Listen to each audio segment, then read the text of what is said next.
J'ai rencontré Nathalie il y a 1 an lors d'un week-end associatif.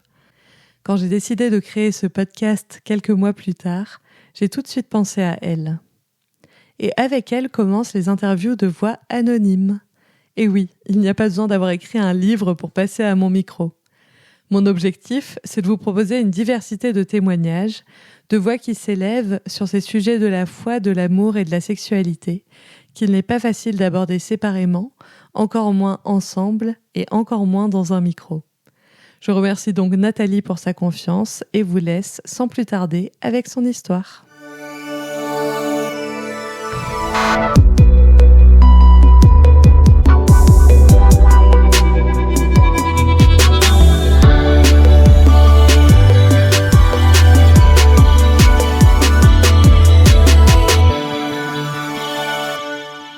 Salut Nathalie. Salut Laura. On se retrouve au local de DG Arc-en-Ciel. C'est trop chouette que je découvre. Donc l'association, on est toutes les deux et c'est comme ça qu'on se connaît. Oui. Donc pour la petite histoire, on s'est rencontrés à un week-end de cette association. Un week-end femmes parce que c'est une association LGBT chrétienne, mais où on est une minorité encore de femmes. Donc on a un week-end dédié pour les femmes de l'asso. Et on a fait une super balade sous la pluie au bord de l'Allier. On s'est raconté nos vies et j'étais là en mode mais passionnant. Il y avait plein de choses qui résonnaient dans nos histoires, à l'une et à l'autre. Et du coup, ça m'a donné envie de t'inviter. Et toi, pourquoi est-ce que tu as accepté de participer ? T'as un truc où tu t'es dit ok, pourquoi pas ? Écoute, déjà parce que j'apprécie ta compagnie. Déjà, premièrement, parce que je trouve que l'objectif quand même de ce podcast, en fait, je trouve que oui, je pense que c'est ça, c'est un partage, c'est une belle expérience pour moi aussi, parce que c'est une première fois, et donc évidemment, moi je suis curieuse comme toi, et donc j'ai envie, tout simplement de partager mon histoire, et puis si ça peut aider d'autres personnes, j'en serais ravie. Après, peut-être mon histoire est pas incroyable, mais j'ai envie quand même de raconter un petit peu ce qui m'est arrivé, sur le plan de ma foi, de ma sexualité, parce que j'ai cru comprendre que c'était la thématique d'aujourd'hui, donc je me permets de rebondir. Tout à fait. Oui, mais bon, une phrase bateau, mais l'intime est universel, donc c'est en racontant des parcours personnels que les gens se retrouvent, même si c'est pas leur histoire. Du coup, je vais te poser la question que je pose à tous mes invités. Est-ce que tu te souviens d'une première fois, d'une première situation où les questions d'amour, de foi, de sexualité se sont mêlées ? Et comment tu l'as vécu à l'époque, comment tu le vois aujourd'hui, enfin, qu'est-ce que ça t'évoque, cette question ? Oui, alors c'est vraiment une question, je trouve, qui est quand même assez large, mais en même temps pointue. En tout cas, le point marquant dans ma vie, ça a été quand je me suis promenée sur les chemins de Saint-Jacques-de-Compostelle avec une amie. En fait, avec cette amie, qui a été très pratiquante, moi à ce moment-là, pas du tout. J'ai juste été baptisée, j'ai fait ma première communion, j'ai suivi quelques cours de catéchisme. Tu as un rapport à la religion, à la foi. De base, tu t'es fait, donc t'es quand même dans une famille catholique, c'est ça. Où tu as fait du coup baptême, communion. T'as fait tout le package catholique. Ouais, mais j'ai pas fait la confirmation. Ok. Quand même. Donc du coup, en fait, oui, j'ai grandi dans une famille catholique mais pas pratiquante, et qui m'a laissé en fait l'opportunité de faire mes choix sur le plan religieux, et qui m'a dit Nathalie, si tu veux arrêter, en fait le catéchisme, soit. Voilà, il y avait pas d'obligation. Donc on va dire qu'aux alentours de 10 ans, j'ai complètement coupé le lien qui n'était pas vraiment d'ailleurs un lien avec Dieu.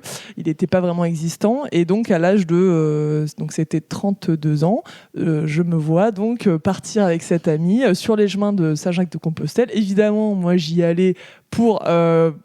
des raisons de performance sportive, voilà, moi j'étais vraiment là-dessus, j'y allais pas du tout dans une quête spirituelle. Ce qui est le cas de plein de personnes qui font Saint-Jacques-de-Compostelle. Il y a des raisons très différentes, et puis c'est le chemin de grande randonnée le plus connu, enfin les plus connus en France.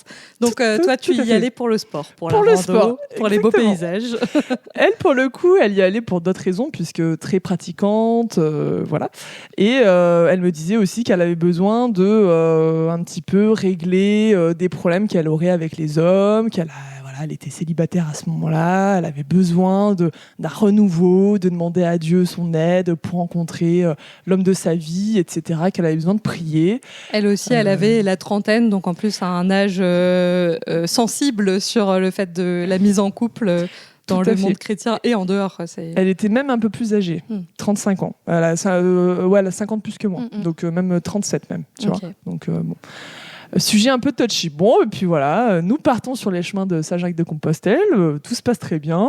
Premier jour, deuxième jour, voilà. Elle prie beaucoup. On s'arrête à peu près à toutes les églises. Moi, je porte beaucoup parce que j'avais la tente sur le dos. Donc ouais, sur le plan sportif, tu y étais. J'y étais. En plus, bon, on était parti quand même sur le mois d'août. Bon, ne serait-ce qu'une semaine, c'était déjà bien suffisant. Mais en fait, c'était pendant une période caniculaire. Moi, je portais la tente. Voilà, il y avait vraiment la chaleur, voilà. Et puis il y avait l'intensité de l'effort où on pouvait parcourir jusqu'à 25 km par jour. Donc c'était extrêmement physique, pas de problème là-dessus.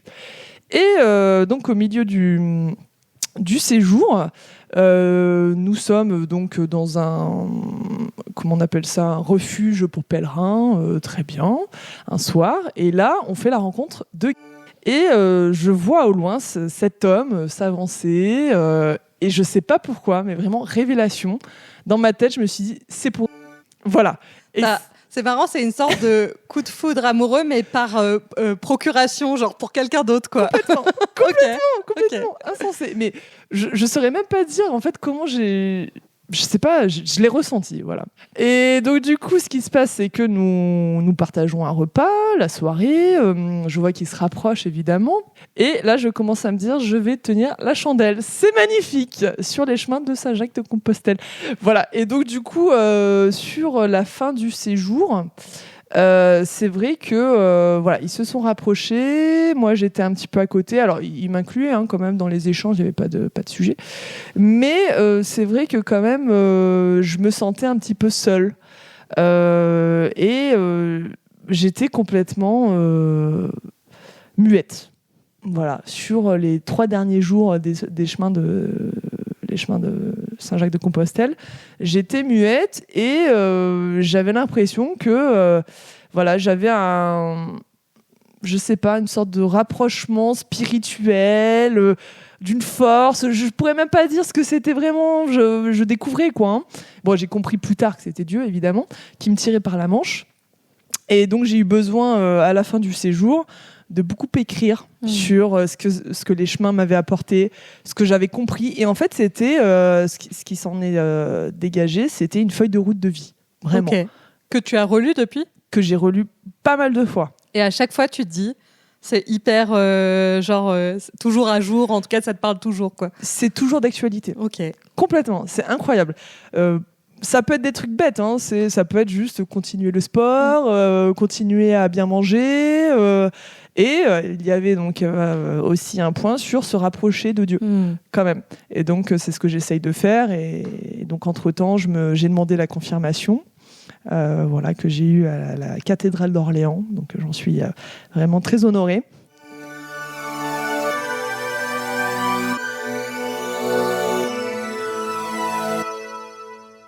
Je sais pas si, en fait, finalement, cette découverte de la foi, ça a eu vraiment un impact sur ma sexualité. Je dirais que c'est vraiment deux choses complètement différentes. À côté l'une de l'autre. Exactement. Ouais.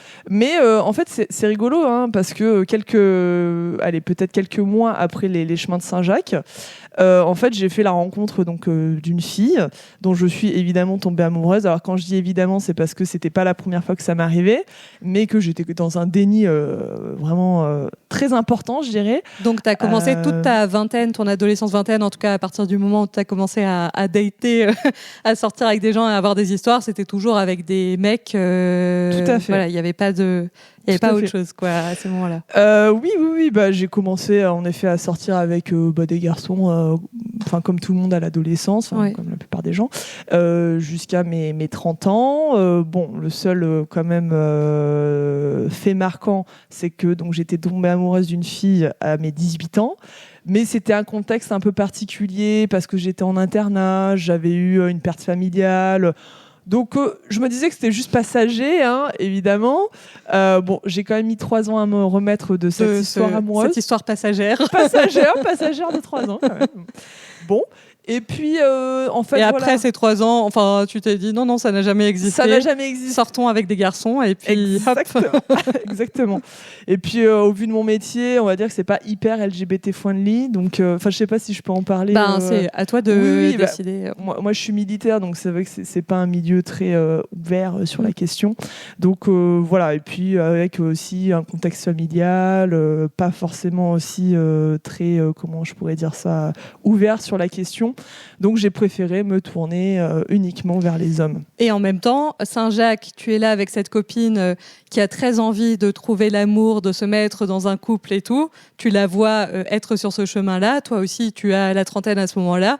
Est-ce que tu as aussi cette envie, cette pression ou quoi à ce moment-là de te mettre en couple ou de pas l'être, ou d'ailleurs je sais pas quel était ton statut amoureux au moment où tu et c'était un enjeu pour toi à ce moment-là de l'être, ou tu allais d'une histoire à l'autre où t'en avais plusieurs mais sans que ça crée un stress ou quoi Non, là j'étais pas vraiment en recherche. En plus c'était la période du Covid où on se voyait plus en fait entre êtres humains. Donc non, c'était pas vraiment un enjeu. Et puis déjà ça m'a pas mal bousculé en fait la rencontre avec Dieu. Tu as laissé de la place à cette relation-là. Exactement. Okay. Chaque chose en son temps. Trop bien. Mais comme je disais en fait quelques mois plus tard. Parlons-en. Voilà, j'y viens. Donc je rencontre donc cette fille. Évidemment je tombe amoureuse d'elle. Bon, évidemment très intelligente, très belle, enfin ce qu'on veut, hein, la totale. Et en fait, à ce moment-là, j'entamais en fait une psychanalyse. Ok. Ah oui, tout en même temps aussi. Tout en même temps. J'aime bien, moi j'aime bien. Parce que psychanalyse, c'est aussi des choses qui sont normalement sur plusieurs années. Voilà. Oui. Enfin, ok. D'ailleurs, ça fait, je continue toujours. Hein. Là, j'ai 36 ans, ça fait 4 ans. Hein. Donc, découverte de Dieu, parcours alpha, psychanalyse et rencontre d'une meuf dont tu tombes éperdument amoureuse. Exactement, ça fait beaucoup de choses. Et puis, évidemment, j'en parle à mon psy. Et donc, quelques semaines plus tard, je comprends qu'en fait, j'aime les femmes. Mais je le savais déjà. Mais c'est juste que j'avais fait un gros déni. Voilà, j'arrivais pas à assumer.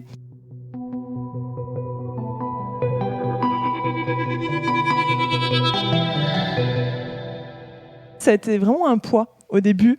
Et j'étais vraiment face à un dilemme où j'avais l'impression de choisir entre donc ma foi, ma sexualité. Et je me suis dit, mais c'est incompatible. Jusqu'au jour où donc j'ai connu l'association des arcs-en-ciel. Et puis aussi, je pense que ce qui m'a aidée, c'est donc bon, évidemment ce psychologue là qui m'a permis quand même de lâcher un peu prise sur tous ces aspects de normes, de traditions. Voilà, donc j'avais quand même cette envie d'être dans une forme de liberté voilà, de suivre un petit peu mes besoins, mes envies, de découverte aussi, parce que j'avais besoin aussi de rencontrer en fait des femmes comme moi. Bon. Et ce qui s'est passé, pour concilier ma foi, ma sexualité, j'ai eu besoin de me confesser. Et vraiment, j'y suis allée quand même assez souvent. Je pense que j'ai dû voir aller peut-être 6 prêtres, peut-être. Ok. Et donc voilà, je leur ai expliqué que je me sentais pas bien, que j'étais un petit peu entre deux chaises. Et j'avais besoin d'avoir une réponse. Parce qu'au moment de la confession, du coup, ces deux choses étaient vraiment en parallèle. Tu explorais ton désir pour les femmes, tes envies relationnelles, etc. Et d'un autre côté, tu explorais ton parcours de foi. Donc les deux étaient à côté, mais avec une culpabilité de c'est incompatible que les deux soient l'un à côté de l'autre. Et donc tu vas voir ces prêtres pour te confesser. Et c'est quoi la réponse que tu as de ces prêtres ? Ça te convient ? Elle est incroyable, leur réponse. Ok. Incroyable. Okay. Mais j'ai eu une chance incroyable. Oui, je suis un peu moqueuse là, mais c'est possible d'avoir de bonnes réponses. Donc oui, mais je pense qu'ils ont tous été formés en fait. Je pense par l'Église sur ces aspects-là. En tout cas, j'ai trouvé qu'il y avait une vraie avancée. Et donc la réponse qui m'a été faite par ces 6 prêtres, différents, hein, je dis bien, à des moments différents, à des endroits différents, etc. Tu dirais que c'est pendant combien de temps que ça dure de te confesser auprès de ces 6 prêtres dans ta vie Je dirais entre 1 an et demi. Ok, à peu près. Ça te travaille, quoi. Ah, ça me travaille, vraiment. Parce que je me suis dit, finalement, je pense que je vais abandonner, en fait, tout simplement, la piste religieuse que j'étais en train de... Voilà. Oui, en fait, ce que ça remettait en question à ce moment-là, c'est la foi. C'est ce qui a été... fort, enfin important, en tout cas le plus important pour toi, c'est le fait de pouvoir être libre et de pouvoir exprimer ton désir, ton envie de relationner avec des femmes, quoi. Mais du coup, après ce beau teasing, que t'ont dit ces 6 prêtres pendant 1 an et demi de demande? D'accord, ils m'ont dit « Dieu vous aime tel que vous êtes ». Et voilà. Et en fait, mais j'ai eu quand même besoin d'entendre cette phrase au moins 6 fois. Pour vraiment l'intégrer et pour vraiment ne plus sentir cette culpabilité qui était vraiment très marquée chez moi pendant 1 an et demi. Ouais, ça m'a vraiment libérée d'un point. Vraiment, je les remercie pour ça et je me rends compte que oui, j'ai toujours besoin de me confesser, mais pas sur cet aspect-là en fait particulièrement, mais je pense que ça fait du bien en fait de sortir un petit peu ce qui nous pèse tout simplement. Oui, et potentiellement quand tu as été rassurée, enfin quand tu es sortie de cette culpabilité, c'était plus un objet de confession parce que. Tout à fait. Alors je suis pas catholique, mais j'ai l'impression que l'objet de la confession, c'est quand même rattaché potentiellement à une idée de péché ou d'avoir fait des choses mal et de s'en repentir, et que du coup, si on se dit qu'on n'a plus besoin de se repentir de son attirance pour les femmes, ben c'est plus un objet de confession, quoi.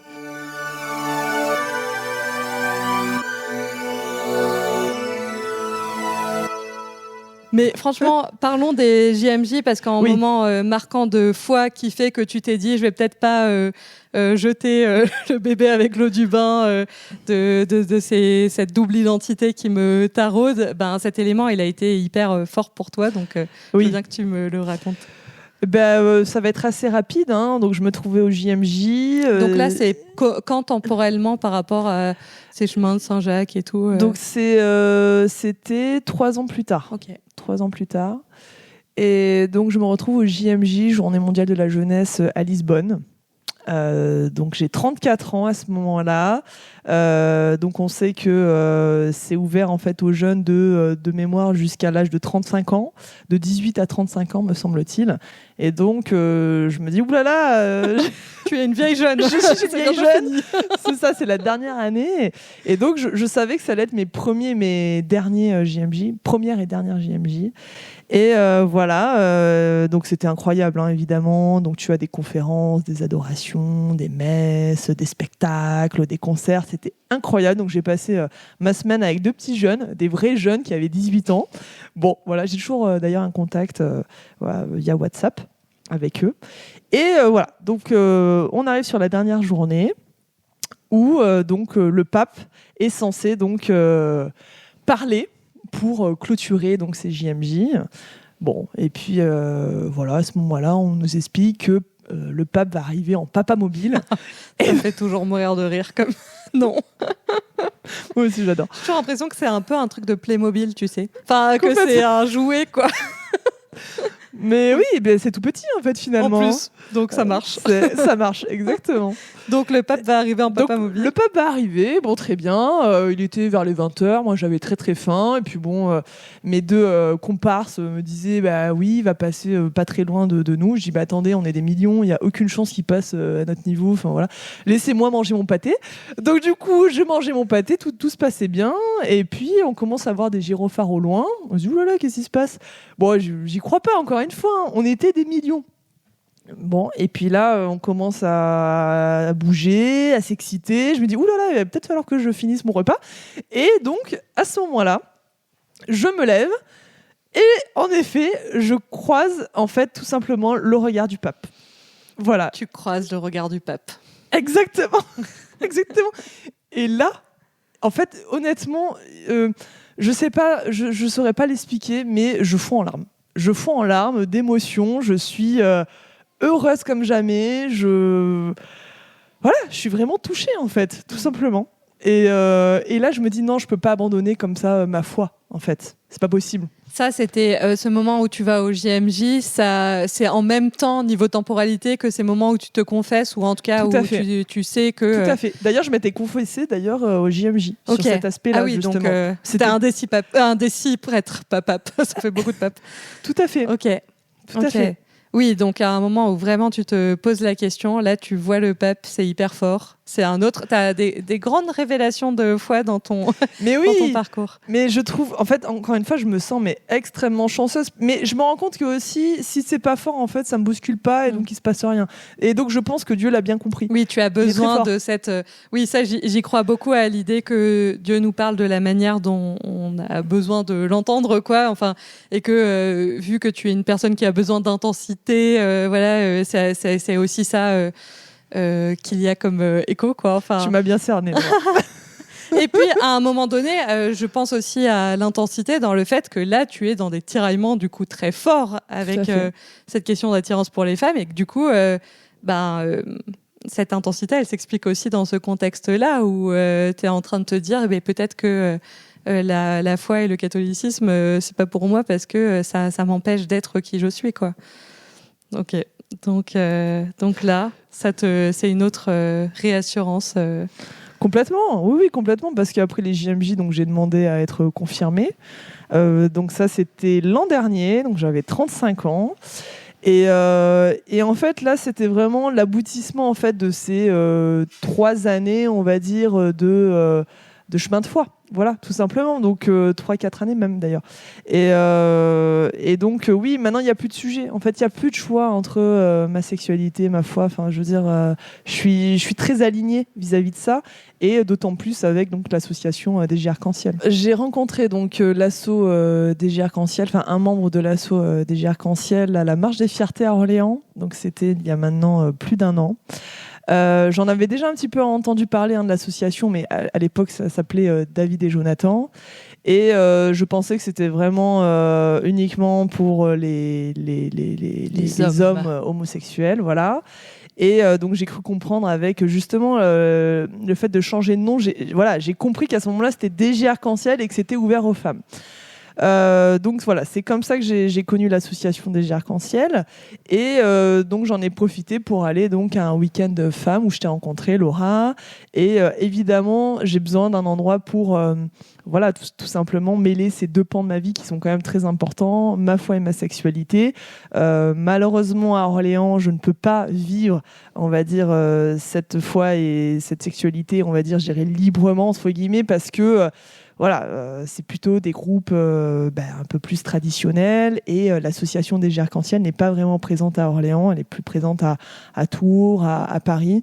Donc c'est vrai que c'est pour ça que j'ai tendance à vouloir quand même monter régulièrement à Paris, ou donc me rendre à des week-ends DG Arc-en-Ciel pour vivre pleinement donc cette foi et cette sexualité. Du coup, là en ce moment... tu as ton parcours de foi, ton parcours amoureux, cette association qui permet de lier ces identités, et tu te sens... Enfin, qu'est-ce qui est vivant pour toi là maintenant sur ces sujets, enfin, est-ce que du coup tu es là complètement apaisé, genre c'est un bon équilibre entre tout, est-ce qu'il y a des choses qui sont encore des enjeux, voilà. Écoute, je crois que je suis totalement apaisée, hein. Non mais vraiment, hein, je vais pas me créer des problèmes là où il y en a pas, hein. Moi je suis apaisée, enfin vraiment je suis alignée. Vraiment, je pense que le parcours a été quand même assez long. Je veux dire, je l'ai commencé, oui, voilà, j'avais 31 ans, 32 ans. Là, j'en ai 36, ça fait déjà 4 ans.